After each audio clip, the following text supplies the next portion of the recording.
morning, good afternoon, and good evening, wherever you are out there in COVID-19 lockdown land.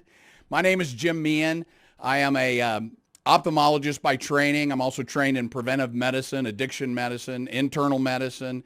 I've done some additional training in nutrition and functional medicine. I am a former medical editor of a medical journal, the Ocular Journal of Inflammation and Immunology. So my job was to read the medical literature and discern fact from fiction, truth from lies. I specialized in my clinical practice in the diagnosis and treatment of ocular autoimmune and inflammatory disorders. Therefore, I know a thing or two about the immune system. Despite what my critics and opponents and the Satan worshipers that continue to attack me all the time say, I know something about the immune system. In fact, my training and experience and almost 2 decades of analysis of the vaccine science more than qualifies me my assessment that the U.S. vaccine program is tragically corrupted by industry, plagued with scientific fraud, and just an absolute mess that needs to be addressed, needs to be changed. So I'm going to talk about all of those problems. First, I want to give you a little bit of a full disclosure. So I have no financial biases. I have no conflicts of interest. None. I donate my work, my time, my talent, my testimony free of charge to anybody that asks, as long as my time allows. That makes me dangerous because unlike Hotez and Offit, Plotkin and the like, I don't have any financial dog in this fight. So I'm just here to honor my dual oaths as a doctor to do no harm and as a veteran soldier to protect those that need to be protected. So the first thing that I want to identify is why are so many children so sick in America today? And I'm not talking about today and children aren't getting COVID-19, but I'm talking about why is America's infant mortality rate a national tragedy? Why are so many children dying on the first day of birth, the first year of life, and even in the first 5 years of life? Nobody has an answer for that because nobody's looking in the right place. Why are 54% of children in the United States today suffering from one or more of 21 chronic diseases? Nobody has a clue. They don't have any answers. And yet there's so many children that are suffering from so many diseases. I think the numbers are, I'll pull them up here and look at them. 1 in 4 children are medicated with a psychotropic drug. 1 in 6 are learning disabled. 1 in 9 has asthma. 1 in 10 has a mental disorder. 1 in 13 is severely allergic to food. 1 in 20 has epilepsy. 1 in 400 with diabetes, and 1 to 28 or 36, depending on what you look at, have autism. We can't afford to bury our heads in the sand and tolerate the failure of public health that has rendered 54% of children, and it's rising in America today, suffering from 1 or more of 21 chronic diseases. This is intolerable. This must stop, and we must stop it. So one of the problems that I always encounter is fraud and deceit in the medical research. This is my background. This is where I came from. Publication of medical research is a cornerstone and a system of the aggregation and dissemination of medical knowledge. And if we can't trust it, if the system is broken, and it is, then we've got a problem. And I see it all the time. Today, senior editors of top medical journals estimate that 50 to 85% of medical research is flawed fraud. It's just simply untrustable. Unethical, corrupt, and fraudulent behavior of researchers has been well documented. In every case, the research misconduct connects to the pharmaceutical industry. Researchers or the organizations that employ them are too easily seduced by pharma funding, grants, or gifts. And pharma maintains lists of researchers who, for the right price, will produce whatever research their pharma masters desire. So when pharma pays for research. Negative studies never see the light of day. Pharma's control of medical publishers is something I'm really familiar with. 17, 18 years ago, as a young resident in an ophthalmology practice at Washington University in St. Louis, Barnes Jewish Hospital, I would see child after child coming in, 22 some odd children, if I recall, that I had to examine the back of their eyes, their retinas, to see if there were hemorrhages in those retinas that would have been the cardinal sign of shaken baby syndrome. About this same time, I was, as a medical editor of the journal, the medical journal, I had two studies come across my desk that were one from Italy, one from the West Coast, that were associating these childhood retinal hemorrhages, bleeding in the back of the eye, with an association with the receipt of vaccines. And in fact, Merck's MMR vaccine was one of the implicated vaccines. So I thought this was interesting, compelling research. It checked all the boxes, independent research, no conflicts of interest, well-designed methodological study. It was good science. So I recommended these two articles for publication. They would have confronted the dogma of what we are taught in ophthalmology regarding the signs and cardinal signs of shaken baby syndrome. But those research articles were denied publication. So I was surprised. I set a meeting with my senior editor. I had that meeting, and what I was told was, Jim, you don't know how the game is played. And I said, I don't. So why don't you tell me? And what I was told was, Merck is a major donor to this university. If we publish those studies, there will be repercussions in our career. I will lose my professorship. You'll lose your residency. And at the time, that was just not a hill that I wanted to die on. So I let it go. But now we're at a different place. I'm at a different place, and what I'm going to talk about today is the hill that I'm willing to die on. So scientific research fraud perpetrated by the CDC. When you can't trust your public health agencies, tax-funded public health agencies, we have a real problem. Most people know and remember the corruption, fraud, and deceptive marketing of the tobacco industry, right? Well, with that in mind, I propose that the vaccine industry and its fraudulent, manipulated science is nothing more than tobacco science 2.0. If you will indulge my extension of the analogy, I propose that the CDC is the immoral and unethical sales and marketing firm that crafted the campaign of fraud and deceit and weaponized bought and paid for pseudoscience to manipulate consumers into believing their addictive and cancer-causing death sticks were cool. That's the CDC in the vaccine industry. So let's consider a couple of examples of CDC's fraud, deceit, corruption, and promotion of pseudoscience.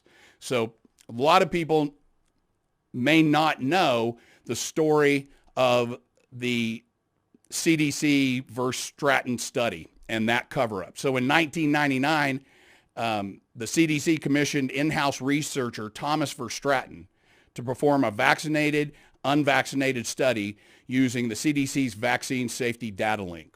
Verstraeten found a dramatic link between the hepatitis B vaccines and several neurologic injuries, including autism. Verstraeten found that when vaccinated children's health outcomes were compared to unvaccinated children's, the vaccinated children showed 760% more autism than their unvaccinated counterparts. The vaccinated children in that study were 500%, 5 times more likely to develop sleep disorders than their unvaccinated counterparts. Vaccinated children were 200% 2.1 times more likely to develop speech disorders than unvaccinated counterparts, and vaccinated children were 180% more likely to develop neurodevelopmental disorders than their unvaccinated counterparts. The CDC shared Verstraeten's findings with key vaccine manufacturers, but tried to keep it secret from the American public. Then, as now, public patriots obtained the study information and word began to spread. Fearing a collapse in vaccine confidence by the American public, the CDC convened the Simpsonwood Conference. Once again, the skeptically awake and alert patriots obtained a transcript of the conference and made public the CDC's attempt to cover up the mercury, thimerosal, and Hep B vaccine problem Verstraeten found. In a move all too familiar to those observing the fraud, corruption, and collusion between the CDC and pharma, GSK, GlaxoSmithKline, hired Verstraeten away from the CDC, and with big hush money, salary, and a remote location in Brussels, they stowed him away. Then the CDC cut off public access to that database, the VSD, the Vaccine Safety Data Link. The CDC then handed Verstraeten's raw data to his CDC boss, Frank DiStefano. Now remember that name because we're going to cover it again here in just a little bit. So they handed off Verstraeten's data, the inconvenient data, and vaccine industry. So Verstraeten's data was handed off to Frank DiStefano, as well as a vaccine industry consultant, Robert Davis. These two men tortured the data for 4 years, strategically abusing the inherent weaknesses of these retrospective database-derived studies, selection bias, to dilute that autism signal inconveniently found by Verstraeten. So DiStefano and Davis then published their biased but sanitized version of the data purporting to exculpate the vaccine. So to this day, the CDC refuses to make the VSD, the Vaccine Safety Data Link database, available to independent researchers. They don't want people to find what was found and published by Verstraeten. Despite repeated Institute of Medicine directives for the CDC to conduct high-order evidence-based research to explain the divergence in health outcome data between vaccinated and unvaccinated children, the CDC fails to comply and aggressively blocks all attempts by researchers to study health outcomes in vaccinated versus unvaccinated populations. The key study that needs to be done, the CDC refuses to do. So despite the CDC's efforts at suppression, independent researchers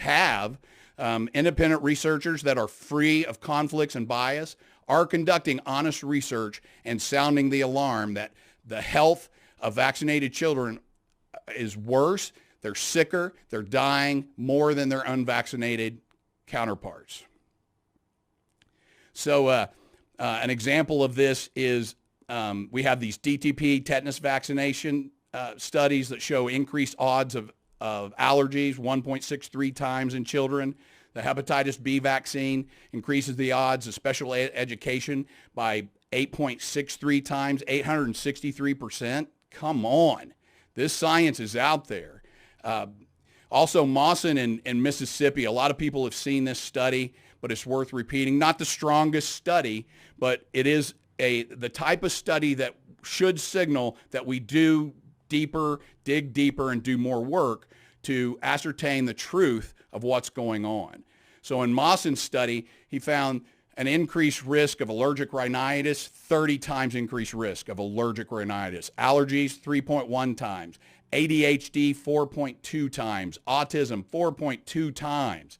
Eczema, 2.9 times. Learning disability, 5.2 times more likely in the vaccinated versus the unvaccinated. And neurodevelopmental disorders, 3.7 times. Also, we have large-scale analysis of the health outcomes of vaccinated versus unvaccinated children in Guinea-Bissau, conducted by one of the most prolific vaccinologists in the world, Dr. Peter Abi. And this data demonstrates a 10-fold increase in mortality in vaccinated children. The shocking results of Dr. Abi's research and analysis of more than 30 years of vaccinated versus unvaccinated data has so transformed his views on vaccination that at a 2019 conference, he publicly stated, "We don't know what we are doing with vaccinations." And he also said the DPT vaccine is killing children in Africa. The critical revelation of Dr. Abi's research is that vaccinated children may be partially protected from the specific disease for which they are vaccinated, but non-specific effects of the vaccines are killing vaccinated children at a rate that we can no longer tolerate, and we cannot tolerate the cover-up. Dr. Abi is right, because the public health organizations and the pharmaceutical medical industrial complex collude to cover up the truth. We don't know what they are doing with vaccines. We don't know what the vaccines are doing to our immune systems.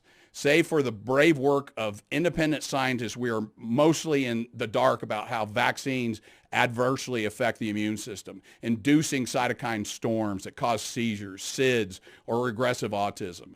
Similarly, high-order gold standard research and long-term follow-up is absent, leaving us ignorant of the non-specific effects of vaccines and how they might damage the immune system, slowly erode health through slow-burning autoimmune inflammation that destroys the brains, body, and lives of our children.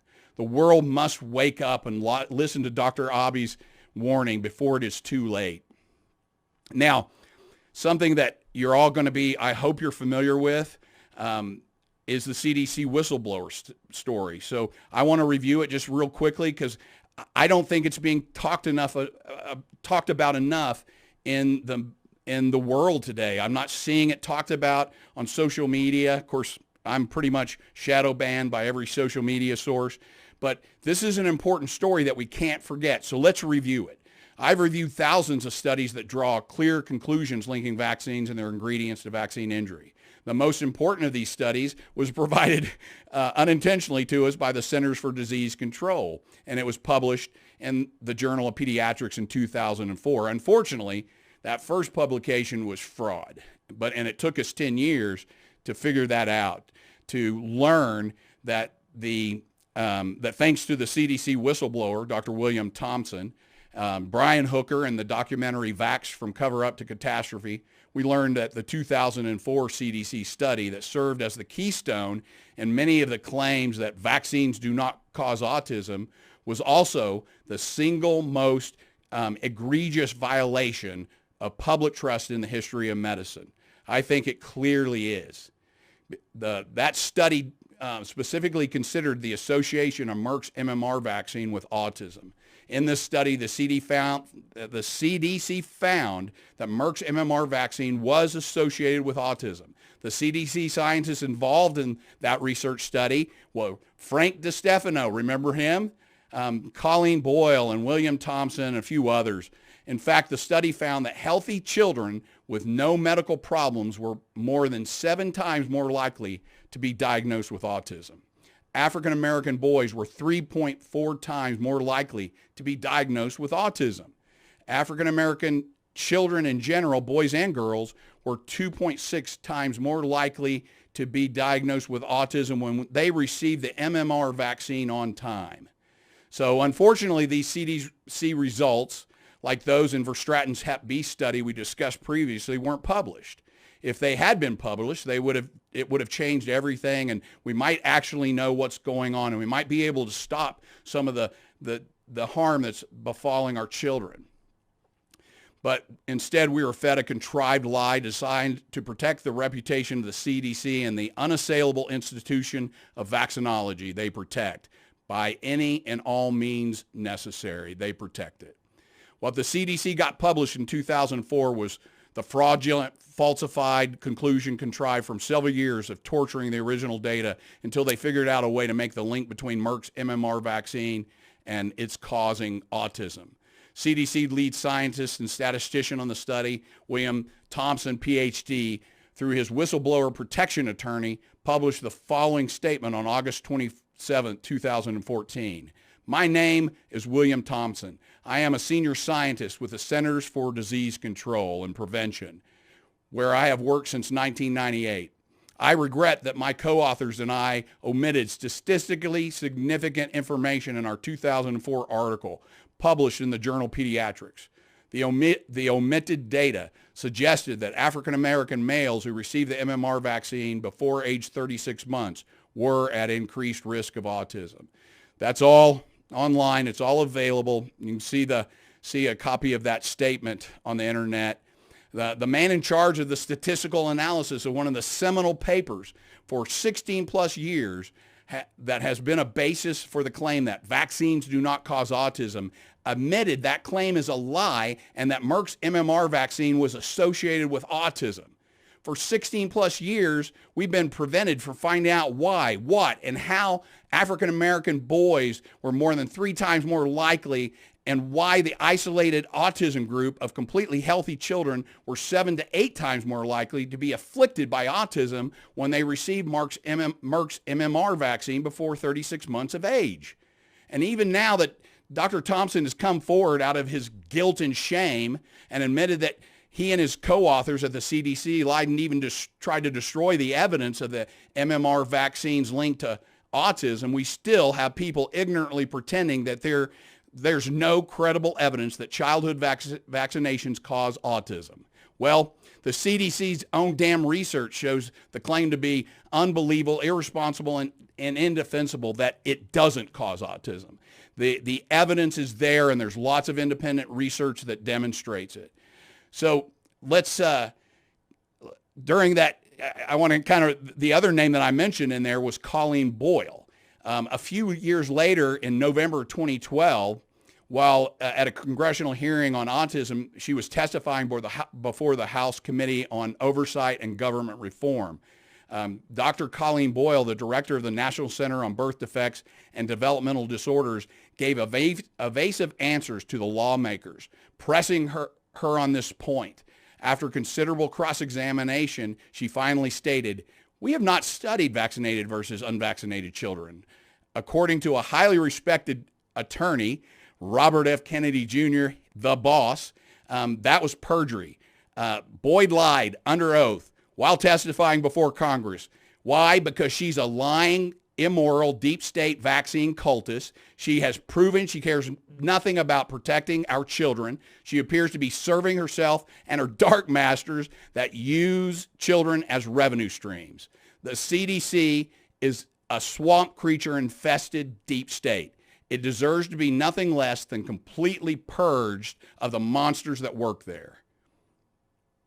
So let's talk about tobacco science 2.0, because that's what vaccine science really is. Here's a scientific truth that I want everybody to understand.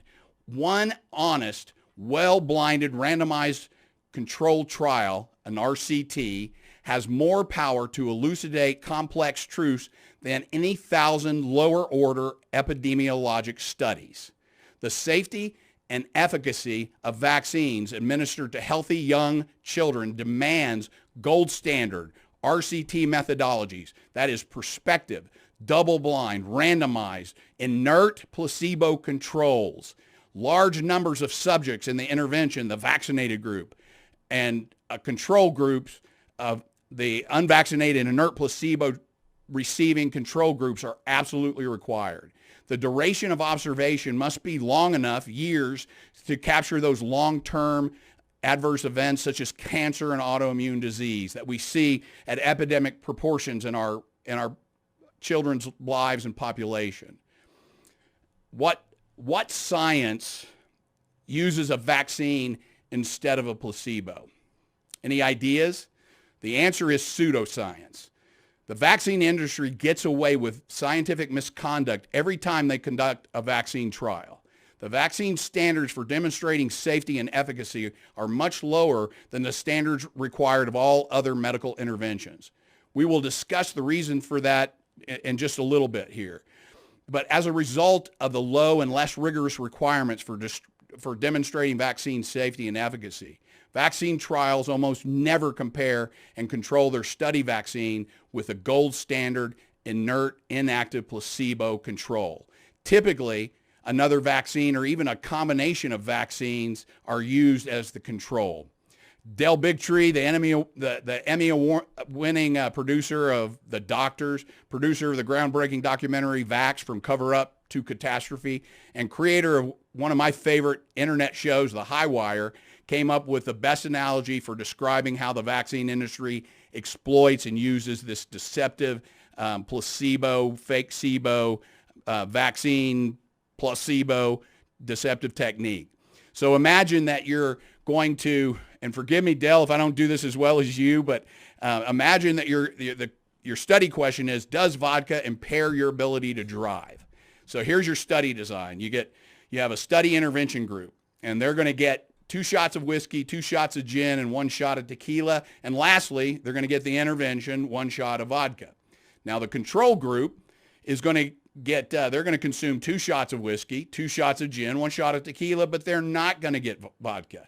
45 minutes after consuming the shots, the subjects are going to be administered a close course driving test, right? So results. Here are the results of this kind of study, when it's done in the vaccine industry. So the subjects in both groups weaved all over the course, ran into course obstacles, and a few even died from crashing into a wall. The rate of death, however, between the 2 groups was not significantly different. There was no difference, in fact, in the number of adults that had an impaired ability to drive between the vodka group and the control group that received no vodka. Conclusion? When compared to the control group, the subjects that consumed a shot of vodka were more likely than placebo to impair your ability to drive. Therefore, vodka is safe and effective. Sound familiar? I mean, that's pretty much how the Gardasil preclinical trials were done. Excuse me, my eyes are watering. But I don't have COVID-19, I promise. The critical flaws in this type of study are obvious. So too should be the intentional deception. This is exactly the type of study design repeatedly used by the CDC and the vaccine industry to deceive on vaccines and autism. Looking at only the MMR vaccine given to children while ignoring all the other vaccines children are receiving is deceptive and ridiculous. It's not science, it's pseudoscience. We deserve better than this. Our children deserve better. I want to talk a little bit about this whole fake SIBO or faux SIBO. It's called different things, active controls.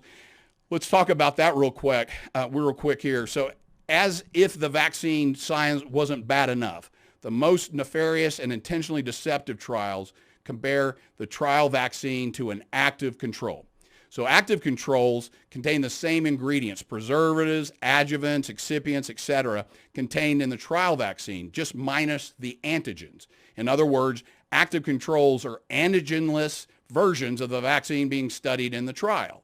In doing so, the vaccine industry upgraded the tobacco science playbook to version 2.0 and became the most deceptive, fraudulent, and dangerous to children industry in the history of the world. If you understand the relevance, power, and importance of high-order, gold standard RCT design, random controlled trials, and recognize the vaccine science is built on the murky pseudoscience of a swamp ton, that's a lot in other parts of the country, of cheap, low-order, retrospective case control and cohort studies where subjects are followed for as little as 4 days or at most 42 days, then their tobacco science strategy becomes clear. So the next time you suffer the fallacious appeal to the numbers argument, appeal to numbers, there are thousands of studies, and here it is, there are thousands of studies that demonstrate vaccine safety. Know this, it's simply not true. They're using fraudulent pseudoscience to support their arguments. The vaccine industry is built on that fraud. You might as well be having a conversation with a parrot. All that person is doing is parroting tobacco science 2.0 talking points. Now, how pharma profits from deadly drugs and vaccines, it's all in the politics. For unjustifiable and intolerable reasons involving the purchase of immoral lawmakers, the pharmaceutical vaccine manufacturers managed to obtain a free pass. They were given laws that gave vaccine manufacturers product liability immunity.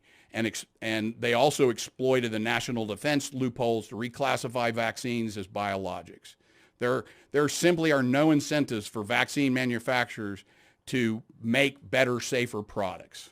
There's just none. We have given them a free pass. Product liability and biologic reclassification. So when vaccines were reclassified as biologics, they had a significant lowering of their threshold for the science that they have to perform. That's why they get away with the use of fake SIBOs or another vaccine or multiple vaccines in their preclinical trials. We never should have allowed them to have that, and we need to take it back immediately. So the final part of my presentation today is I'm going to talk about the evidence of evil in the vaccine industry. And this has really become the heart of my concern, and it's really my mission, is to bring awareness to this. So I want to talk about how the vaccine industry and their untested and unsafe products have been exposed by a plethora of independent scientists, doctors, lawyers, and free thinkers. The companies manufacturing vaccines have been found guilty in courts of law for producing harmful and deadly products. The pharmaceutical and vaccine manufacturers have proven themselves to be corrupt, deadly, and evil. In fact, the leaders in the vaccine industry have proven themselves to be pathological narcissists and sociopaths, and quite honestly, maybe worse. They are morally bankrupt, spiritually lost, and faithless souls. Prime example, Dr. Stanley Plotkin, the father of modern vaccines. Plotkin routinely blasphemes God. He expresses open disdain for men and women of faith, and he denounces religious rights. The man so openly embraces evil that in a 2018 deposition, he declared that he would be happy to go to hell for the inhuman atrocities that he has committed in the name of science, the false god of the cult of vaccines. For example, in Plotkin's 2018, there's additional evidence in his 2018 deposition by boss attorney Aaron Seary. Plotkin confessed to being complicit in the murder of and dismemberment of 76 unborn children. Plotkin's work to create the first live virus vaccines grown on aborted human fetal cells was horrific. He and his team seduced, manipulated, groomed young, scared, desperate pregnant mothers to consent to sacrificing their unborn children for vaccine science. I have no doubt that these mothers had no idea that their babies would be born alive, harvested into a plastic bag filled with saline, and horrifically torn apart so their tissues could be harvested. I'm sure they were seduced with honeyed words about, "You're doing it in the name of science, honey." Evil is always seductive. The tissues of these babies then became the cell lines that have been endlessly replicating for more than 60 years in the manufacture of live virus vaccines, such as rubella and the MMR vaccine and varicella, the chickenpox vaccine. As further evidence of Plotkin's evil, in the same deposition, he admitted under oath to experimenting on pregnant women, prisoners, orphans, and, quote, mentally retarded children, unquote. Thus, I declare Stanley Plotkin the father of modern vaccines and the monster that created the vaccines being injected into 90+% of children in the world today, and all like him, they are agents of evil. Let's talk about these aborted fetal cell vaccines and the use of aborted fetal cells. I think it's an abominable, horrific practice, and it has serious repercussions both scientifically and spiritually for our children's. I'm in Oklahoma. Furthermore, I declare that there are many scientifically demonstrated and biologically plausible mechanisms by which vaccines can cause harm and kill children. Chief among these and central to my charge is the medical and spiritual assault to our children that occurs when they are injected with human DNA and residual cellular proteins present in vaccines such as the MMR and chickenpox vaccines, and many more vaccines, Hep A, the adenovirus, rabies, zoster, and more are coming. We'll talk about that in a minute too. The potential for these contaminants to cause DNA modification, stem cell changes, cancers, and autoimmune disease that we see exploding in our children is clearly demonstrated by independent science. The bottom line is that vaccine developers use aborted babies to create the vaccines we use today. They were not passive actors, and according to the manufacturers themselves, certain elements of these aborted babies remain present in the vaccines. I've listed a few, but here's another, the full list. It's in the aborted fetal cell DNA, microfragment DNA, and residual cellular proteins are present in the adenovirus. The DTaP, IPV, they're used in the polio vaccines. Hep A, every version of Hep A, the Twinrix, which includes Hep A and Hep B, MMR, MMR2, MMR5, the Proquad, rabies, varicella, and zoster. And there are no approved vaccine alternatives in the United States which were not developed via abortion for adenovirus, chickenpox, hepatitis A, measles, mumps, or rubella. So, I mean, just the rubella component of that. The cell lines, so let's talk about where these cell lines came from. The cell lines from two dead babies whose parents partnered with the vaccine developers are referred to, dehumanizingly as MRC5. We'll call him Jack because he was a boy, and WI38. We'll call her Jill because she was a girl. Who were they? Both were about 3.5 months when they were tragically killed in the womb. We are told Jill's parents had her killed because they already had too many children, and Jack's mother had him killed for psychiatric reasons. Neither child was deemed to be unhealthy in any way. Here, and these candidates were selected after the abortion by Stanley Plotkin, who developed the rubella vaccine by using Jill's cells. Here's what Plotkin had to say about that. This fetus was chosen by Dr. Sven Gard, specifically for this purpose. Both parents are known, and unfortunately for the story, they are married to each other, still alive and well, and living in Stockholm, presumably. The abortion was done because they felt they had too many children. There were no familial diseases in the history of either parent and no history of cancer, specifically in the families. Plotkin further testified that in one study alone, 76 aborted babies were similarly used in the preparatory work for a single study he participated in, and that he performed medical experiments on those orphans, the mentally retarded. We talked about that previously.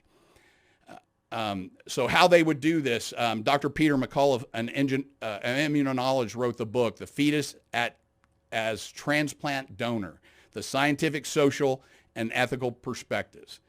The fetus as transplant donor. Oh my goodness. So here's what he said in the book. They would puncture the sac of a pregnant woman at 14 to 16 weeks, put a clamp on the head of the baby, pull the head down into the neck of the womb, drill a hole in the baby's head, and attach a suction machine to remove the brain cells.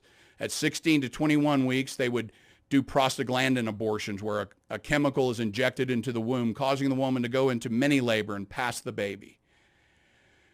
50% of the time, the baby would be born alive, but that didn't stop them. They would simply open the abdomen of the baby with no anesthesia and take out the liver and kidneys, etc. It's not like these researchers would just passively sort through discarded baby parts that they bought from Planned Parenthood. They were actively involved in aborting the babies in such a way as to maximize access to fresh tissue. According to the National Network for Immunization Information, the reason they use aborted babies is because, quote, human cells are preferred because these cells derive from animal organs. Sometimes the human cells are preferred because cells derived from animal organs sometimes may carry animal viruses that could harm people. And we've seen that. That's happened. SV40 from the polio vaccine. And Judy Mikovits has a lot to say about that as well, right? Others in agreement with McCullough dispute the need for such practice to develop vaccines. Either way, if you adopt the CDC vaccination schedule, you can't avoid them. Your kids are getting them over and over and over. It's horrific. And what if it defiles the spirits of our children? We know scientifically, medically, it's causing problems. We have an epidemic. 54% of our children are suffering. So, and nobody nobody is looking at this in the vaccine cult. So what's the future of aborted babies and vaccines? Well, more are coming. Interestingly, Walvax-2, another cell line that was created from an aborted fetus in Wuhan, China in 2015, is being developed for the express purpose of mass vaccinations in China. I wonder if China was mass vaccinated with some aborted fetal cell with remnants of Walvax-2 recently. Where did they get Walvax-2? So here's what they said. We obtained 9 fetuses through rigorous screening based on, working up a sweat. We obtained 9 fetuses through rigorous screening based on carefully specified inclusion criteria. Walvax-2 was derived from fetal lung tissue, similar to WI-38 and MRC5, Jack and Jill that we talked about previously, and was obtained from a 3-month-old female fetus aborted because of the presence of a uterine scar from a previous cesarean birth by a 27-year-old healthy woman.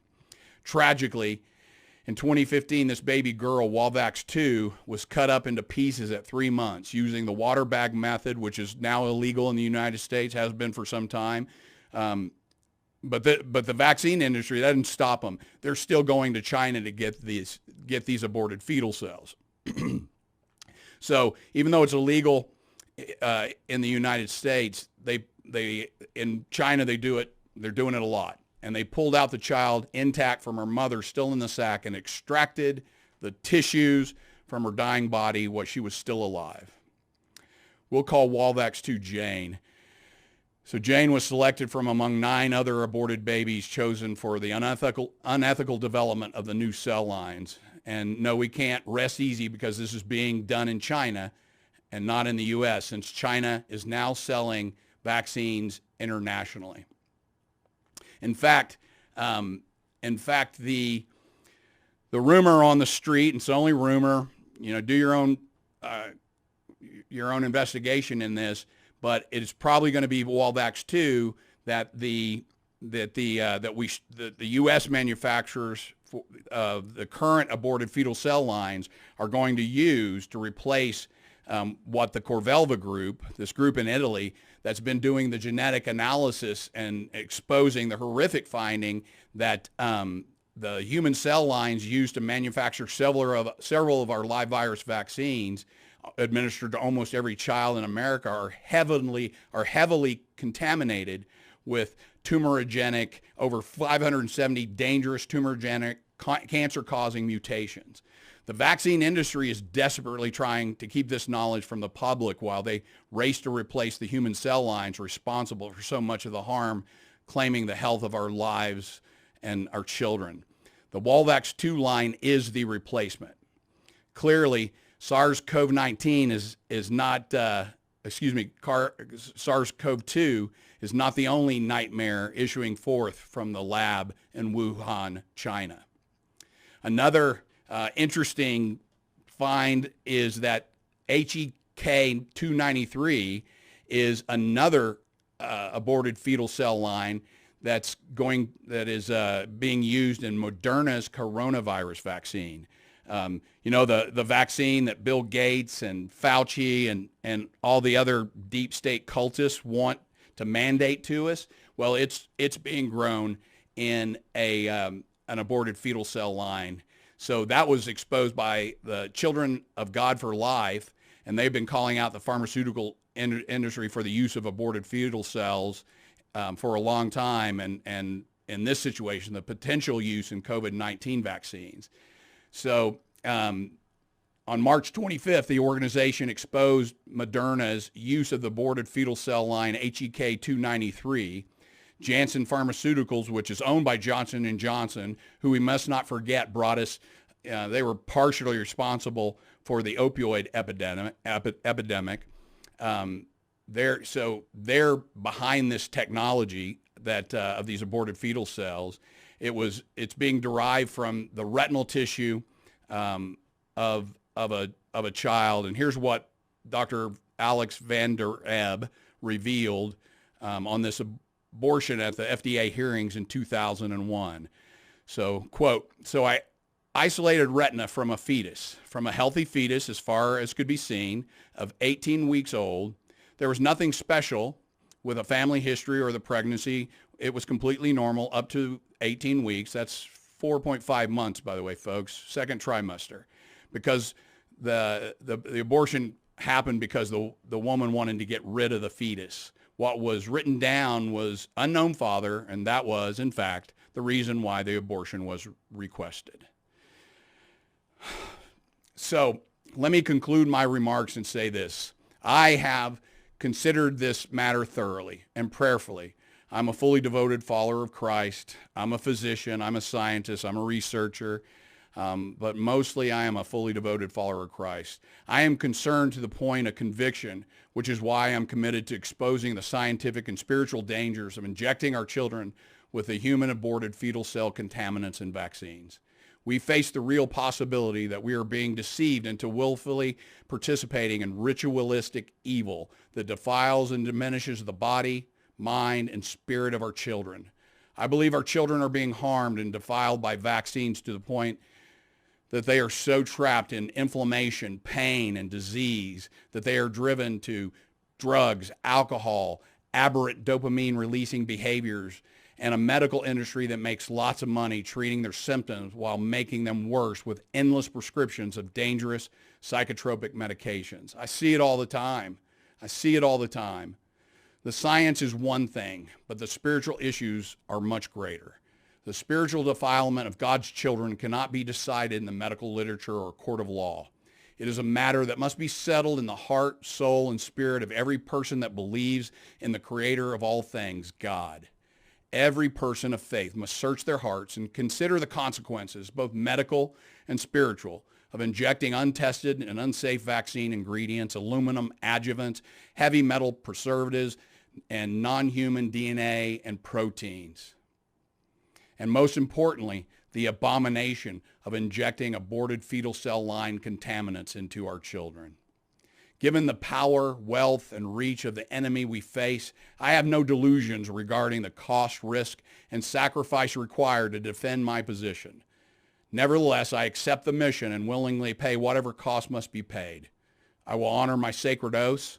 I rise to protect the health and lives of our children, serve others, and serve God with relentless passion and determination. I will play my role. I will do my part to serve God's greater purpose. I hope you will join me so that others may live. Thank you very much.